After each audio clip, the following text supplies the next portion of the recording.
ना पानी की सिर्फ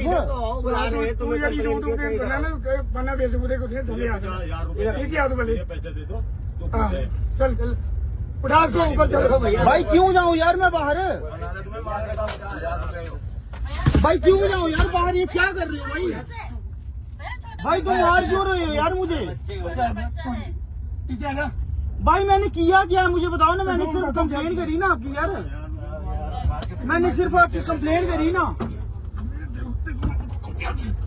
मैंने सिर्फ आपकी कंप्लेन। ये क्या कर रहा है भाई तू। क्यों आऊँ नीचे मैं, क्यों आऊँ नीचे भाई, नीचे क्यों आऊँ मैं। एके मीडिया देख रहे हैं आप और मैं हूं आपका दोस्त उतीन शर्मा, कैमरामैन अतुल के साथ कठुआ से। हम अक्सर ब्लॉग्स देखते हैं और कई ब्लॉग्स ट्रैवल ब्लॉग्स भी होते हैं, एजुकेशनल ब्लॉग्स भी होते हैं और ट्रेन के भी ब्लॉग्स बनाते हैं, बसेस के भी, और काफ़ी चीज़ें सीखने को मिलती है। मेरे साथ है कठुआ के ही जाने माने ब्लॉगर, यूट्यूबर ज़रूर बोलूँगा, मिस्टर विशाल। आप यूट्यूब पे भी देख सकते हैं कितने सब्सक्राइबर्स हैं और कितने व्यूज़ हैं।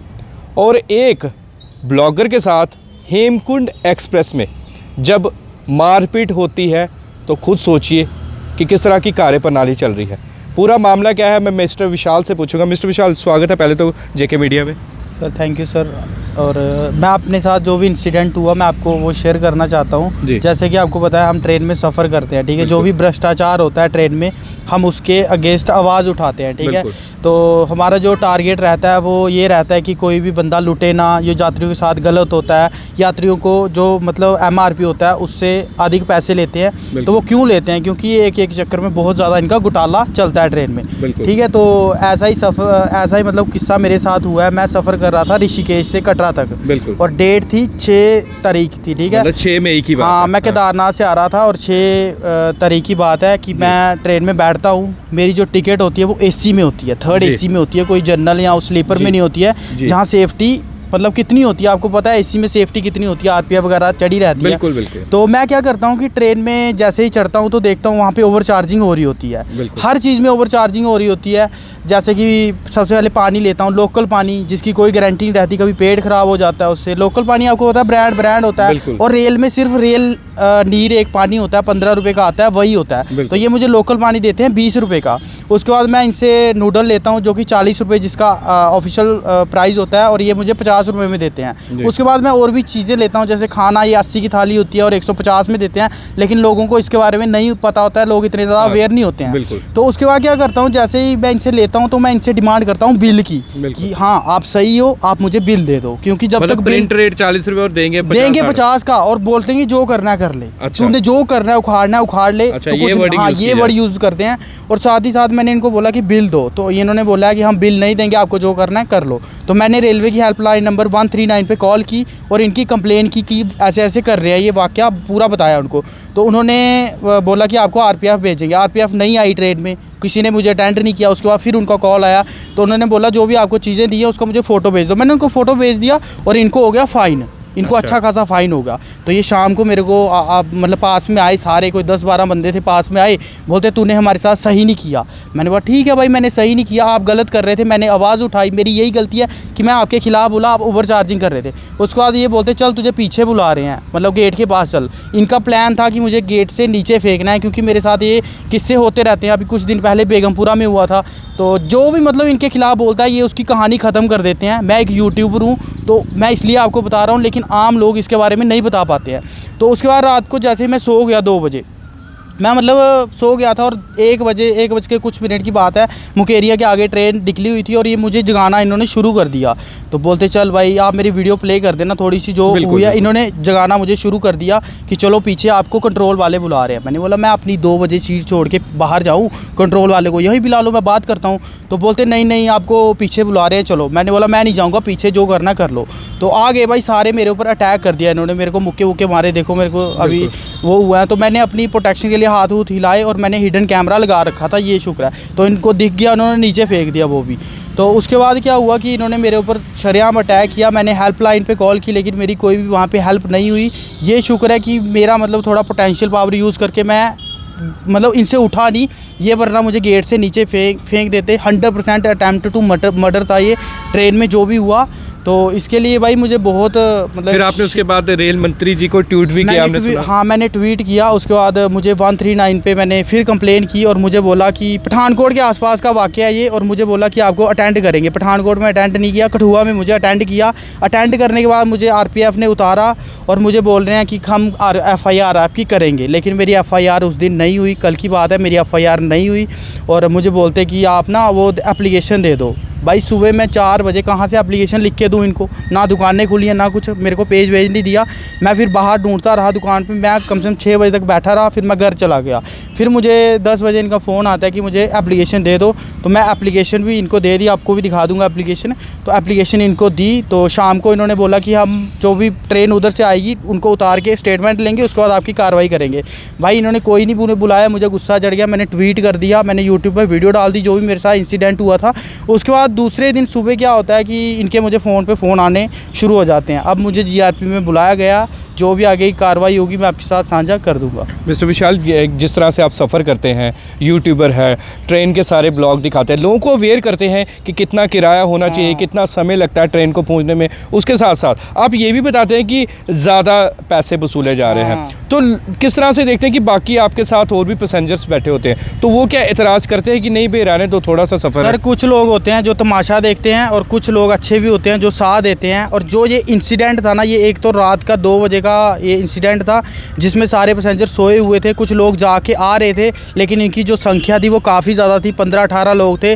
और ये शुक्र है कि आधा घंटा इन्होंने कोशिश की, बट मैंने अपना थोड़ा ताकत बनाई रखी और इनको पछाड़ता रहा। आधे घंटे बाद ट्रेन पठानकोट पहुंची तो मैं इनसे हिला नहीं, वरना ये मुझे गेट से नीचे फेंकने में 100% कोई कसर नहीं छोड़ते। और इन्होंने दारू वगैरह भी पी रखी थी। तो क्या देखते हैं कि इस डिपार्टमेंट की भी अगर बात करें तो करप्शन भी है इसमें? सब जगह भाई करप्शन है, और मैं किसी का पर्टिकुलर नाम नहीं लेना चाहता, बट यार अगर आप सफ़र करते हो ट्रेन में तो आपको अपनी सेफ्टी का खुद ही ध्यान रखना होगा। क्योंकि आप देख लो, मैं 3rd AC में सफ़र कर रहा था और 3rd AC में एक बंदे की सिक्योरिटी होती है। बंदा AC में सफ़र क्यों करता है? कोई मज़े के लिए नहीं करता है, सेफ्टी के लिए करता है। 2nd AC 1st AC में ये सेफ़ रेलवे की सेफ़ कोचेज़ माने जाते हैं, और इसमें ही मेरे साथ इंसिडेंट हो गया, वो भी शरेआम भाई पैसेंजरों के सामने, जहाँ तो पीछे जाके हुआ नहीं, सभी के सामने हुआ जी। तो मैं यही कहना चाहता हूँ जो भी लोग एक और सवाल रहेगा। आपने बोला कि आपके सामने पैसेंजर होते हैं, कुछ एतराज़ करते हैं, कुछ नहीं करते हैं। उसके साथ साथ एक और सवाल खड़ा होता है कि लोग ये भी पूछते हैं कि कितना मुश्किल होगा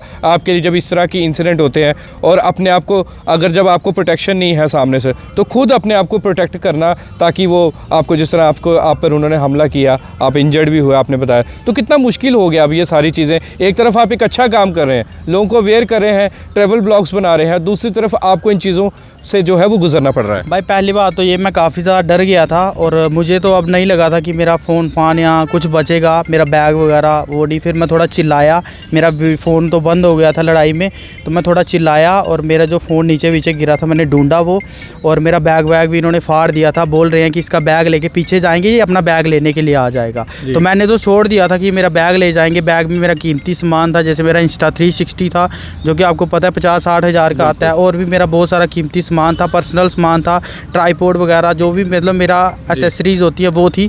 तो मैंने सोचा मेरा बैग चला जाएगा, लेकिन बैग मेरा फिर मिल गया, कुछ चीज़ें टूट भी गई। अब मैं लिखवाऊंगा भाई रिपोर्ट में कि मेरी इतना नुकसान हुआ है, और ऊपर से मेरे ऊपर जानलेवा हमला किया गया है, मेरे को जड़ से ख़त्म करने की कोशिश की गई है पेंट्री स्टाफ द्वारा। तो वो पेंट्री का कोई नाम था वो, क्योंकि अलग अलग वो कंपनीज होती है ना जिन्होंने पेंट्री का पवन की पेंट्री थी, और ये साइड पेंट्री के नाम से जानी जाती है। जैसे एक ट्रेन होती है ना, तो उसमें डिफरेंट टाइप्स की पेंट्री होती है। जो एक ट्रेन होती है उसमें पेंट्री कार, एक रसोई वो होता है ना, तो इसमें क्या था कि साइड पेंट्री थी। ये छोटी ट्रेन है ना, जैसे कुछ मतलब इसका जो सफ़र रहता है वो थोड़ा ही रहता है, कटरा से ऋषिकेश और ऋषिकेश से कटरा, तो इसका जो सफ़र थोड़ा ही रहता है, तो इसमें साइड पेंट्री वाले थे वो जी। हाँ, बट क्या था? ट्रेन का नंबर था 14609, जहाँ से मैं चल रहा था 14609 ट्रेन का नंबर था, और मैं सफ़र कर रहा था M1 में, जो कि इकॉनमी क्लास होता है रेलवे का। मेरी बर्थ थी 60 नंबर जी। तो दर्शकों, ये थे मिस्टर विशाल, जो काफ़ी जाने माने यूट्यूबर है, ट्रैवल ब्लॉग्स बनाते हैं खासकर ट्रेन में, और इनके साथ ये हादसा हुआ है। कल को ये हादसा किसी और के साथ भी हो सकता है। इसका मतलब तो यही हुआ, जो गलत के ख़िलाफ़ आवाज़ उठाएगा उसी को जो है वो मारा जाएगा, उसी को जो है वो पीटा जाएगा। ऐसा बिल्कुल भी नहीं। और अच्छी बात यह है कि जब मिस्टर विशाल ने ट्वीट किया रेल मंत्री जी को, तो उसके बाद ही तुरंत उन्होंने भी संज्ञान लिया। और अब जिस तरह हमारे भाई बता रहे हैं कि हमें बुलाया जा रहा है कि आइए अब एफआईआर होगी, सारा जो भी है कार्रवाई की जाएगी। पर सोचिए, ये ट्रेन में सफ़र हर कोई करता है, इसमें कोई बड़ा छोटा अमीर गरीब की बात नहीं, हर कोई, हम भी करते हैं। तो सोचिए अगर एक यात्री से 20 रुपये लिए जा रहे हैं एक्स्ट्रा एक चीज़ के, तो कितने यात्री होते हैं ट्रेन में। पानी तो सब लोग पीते हैं, तो किस तरह का घोटाला यहाँ पर चल रहा है। और घोटाले को उजागर किया है कठुआ के ही रहने वाले मिस्टर विशाल, जो कि यूट्यूबर है। तो अब देखते हैं कि किस तरह से संज्ञान लेता है डिपार्टमेंट और क्या आगे कार्रवाई होती है। और आप भी थोड़ा सा सतर्क रहें, अगर आपके साथ भी कुछ इस तरह का ट्रेन में वाक़या होता है, ओवर चार्जिंग की जाती है, तो आप तुरंत जो हेल्पलाइन नंबर्स होते हैं उन पर संपर्क करके शिकायत कर सकते हैं। तो बने रहिए जेके मीडिया के साथ, मैं आपका दोस्त उतीन शर्मा, कैमरामैन अतुल के साथ, कठुआ से। जय हिंद, जय भारत। रोल वाला क्यों आऊँ नीचे मैं? नीचे आया बराबर। क्यों आऊँ नीचे भाई मैं? उतार यार इसको। हाँ भाई नीचे को आजा। भाई नीचे क्यों आऊँ मैं, बताओ ना। खींची इसको। कंप्लेंट तू कर रहा है और कौन आएगा? तो कंप्लेन मैंने पानी की थी ना, ओवर चार्ज कर रहे थे आप। क्यों आऊँ नीचे मैं? क्यों आऊँ नीचे? चल पुलिस वाले। भाई नीचे क्यों आऊँ मैं? नीचे आ पहले। क्यों आऊँ नीचे मैं? यार ऊपर चढ़ इसको खींच। नीचे क्यों आऊँ मैं? कंप्लेन की आपकी, इसमें क्या हो गया? मैंने क्या गलत किया बताओ ना। सीआरपी वाले कंट्रोल मैंने कहाँ वीडियो डाली? वीडियो को बनाता तू। भाई टांग किसके खींच रहा है तू? भाई टांग किसके खींच रहा है? नीचे आया। नीचे आ पहले। पहले नीचे आ। बुला रहे जीआरपी। भाई टांग किसकी खींच रहा है यार? नीचे आ, इनको खींच। हाँ खींच।